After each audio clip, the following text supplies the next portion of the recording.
I'm Dean Huppert, and this is the Mishawaka Education Foundation Halftime Report. I'm pleased to have with me the Director of Bands for Mishawaka High School and our Fine Arts Facilitator, Kaleb Chamberlin. Kaleb, just talk about the excitement of what's happening this year. I know you've got a lot of momentum coming into the school year and big time over the weekend.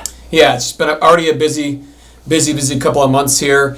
Some of our deadlines were shortened. School started a week later, and our marching band contest was a week earlier than it traditionally is. So we kind of had to cram all of our work into 2 fewer weeks, but we had ISMA Festival Class Marching Band Contest at Crown Point High School last Saturday and came out with a gold, so we had a good experience. Yeah, it was a pretty incredible video you guys shot. I'm so glad you did, of the kids' reaction when they announced that. What was the feeling like? I know you have a lot of pride and you think this team is good, but when you get the group together in a competition setting, you never know how it's going to turn out. And it's always so hard because we start in the heat of summer where it's 80, 90, 100 degrees, and then we start creeping into fall, and you think, okay, it might be 60, it might be 40, it might be 80, and on Saturday afternoon at 4 o'clock in the afternoon, it was 80 degrees. So we were almost back to the heat of the summer, and we played a little more timidly than we normally do, but they stepped it up, and then to go from I'm completely exhausted to just complete excitement is such a cool thing to watch. Yeah. I know as a Mishawaka grad, you have so much pride in this program. You went on to Valpo and then came back, and we're lucky to have you. What's maybe the thing that you remember from school that you've taken on to now being the director and to running the fine arts to say, you know what, this is what I envisioned, and this is where we're going now? Yeah. Trying to think of all the things that truly were memorable and how many more awesome memories can we make. The memories aren't in the boring stuff of playing your scales and all the dirty work, but how many great opportunities can I give these kids and even give some alumni members, because we've got our contests and we've got all those things that fall into place in the average band, but I'm trying to think outside the box. And we've got, at the end of each marching season, I threw all the marching band kids a dance in the cafeteria. That's what you're going to remember when you graduate high school, is the fun times you had with your people. And we're doing, for the first time ever, to my knowledge, an alumni night. And so we've got 80 people signed up for October 6th to come back and kind of relive their glory days. And then the opposite side of that, the following week, on the 13th, we're having senior night.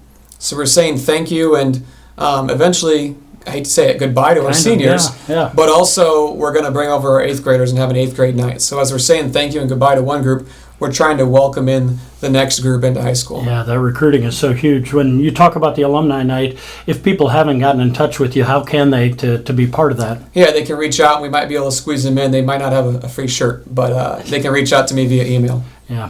When you think about just the presence that you've developed here, social media has become a big thing, and now you're trying to just promote your program. Talk about that and just where people can find you and some of the things that you're looking for. Yeah, I'm pretty proud of our Facebook presence because we hate to admit it, but we're all addicted to it. But we've got I think 1,700 followers on Facebook. Awesome, yeah. And I get the kids excited via Instagram, and we do some things on YouTube. So just trying to have a presence so that people can truly just see what we're doing. Yeah. Do you get a night off? I know a football Friday, and this airs at halftime of the NorthWood game. It's kind of nice to get a breath every now and then, but it seems like your schedule is just go from fall even through winter. Yeah, sometimes there's little gaps, but it's usually what's the next concert, what's the next contest, what's the next big event, and better start planning. When you think about being the fine arts facilitator, how has that changed your role from not just being the band director to now, how many different fine arts do we have that you're over the top of? Yeah, there's a lot of different things, K through 12, whether it's dance or color guard or theater or all these different things. And I thought I might get a breather every other day, but I'm almost busier than before, and I put other people's needs before my own, and sometimes I have to stay later to get my own work done. But we've got some good projects coming up for these different groups and better opportunities for all the fine arts groups. Yeah, which is a great segue. Tomorrow night, we've got Beef Bash. It's going to be fun. Lake Bed starts off the night, and then we're going to have Size Matters. And tell us about your group, Lake Bed, and what people can expect. I know to honor Mike Faulkner, to raise money for a statue is going to be an amazing night, but for you to be on stage and representing all of Mishawaka to raise money for this great statue. Must be quite an honor for you too. Yeah, and all three members of Lakebed, myself and Nick Markey and Chad Rogaman, we all had a connection to Mike Faulkner. Nick and Chad both did maintenance work over the summers and got to know him really well. And with all the facility needs that I do with Fine Arts, I got to go know the guy really well, and we could all joke around with him. So we're excited to do our part in helping out with this big project. All right, going to be a great night tomorrow night. Get online, MishawakaSchools.com/Beef Bash. You can make a donation or buy tickets. It's going to be a fun night, and make sure you come out to those last 2 games to see the Mishawaka band because they're hot right now. Gold rating. Congratulations. Thank you. Go Cavemen. All right, this has been Kaleb Chamberlin, and you've been listening to the Mishawaka Education Halftime Report.